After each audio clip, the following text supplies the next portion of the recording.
বুধবার মেকলিগঞ্জ ব্লকের উচলপুকুরি অঞ্চলের ৩০ নম্বর বুথে একটি গুরুত্বপূর্ণ যোগদান সভা অনুষ্ঠিত হয়। তৃণমূলের নেতৃত্বরা দাবি করেন, এই সভায় বিজেপি ছেড়ে ২০টি পরিবার মেকলিগঞ্জের বিধায়ক পরেশচন্দ্র অধিকারীর হাত ধরে তৃণমূলে যোগদান করেন। এই যোগদান অনুষ্ঠানে উপস্থিত ছিলেন মেকলিগঞ্জ ব্লক তৃণমূল কংগ্রেস সভাপতি কেশবচন্দ্র বর্মন, অঞ্চল সভাপতি রাজু কুমার রায়, অঞ্চল চেয়ারম্যান বাবুল হোসেন, অঞ্চল প্রধান গায়ত্রী বর্মন, পঞ্চায়েত সমিতির সদস্যা চঞ্চলা রায় বর্মন, যুব সভাপতি নিপুণ দেব রায় প্রমুখ। আজকে উচলপুকুরি অঞ্চলে ৩০ নম্বর বুথে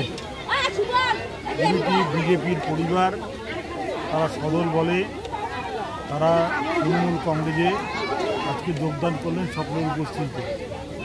এই উপস্থিত ছিলেন আমাদের এলাকার অঞ্চল সভাপতি থেকে আরম্ভ করে এই এলাকার প্রধান, ব্লক সভাপতি কেশবচন্দ্র বর্মন এবং আমাদের এলাকার প্রধান বিভিন্ন পঞ্চায়েত সমিতির মেম্বার তারা সকলে ছিলেন। তাদের উপস্থিতি এই ২০টা পরিবার তারা যোগদানের মধ্য দিয়ে এই এলাকা আমাদের যথেষ্ট শক্তিশালী হলো। আগামী দিনে এই এলাকা থেকে বিপুল ভোটে আমরা বিজেপিকে হারিয়ে তৃণমূল কংগ্রেস যে জয়ী হবে এই ব্যাপারে আমরা নিশ্চিত। মমতা ব্যানার্জি ঢালা উন্নয়ন, এই ঢালা উন্নয়নের দিকে আমরাও নজর দিলাম।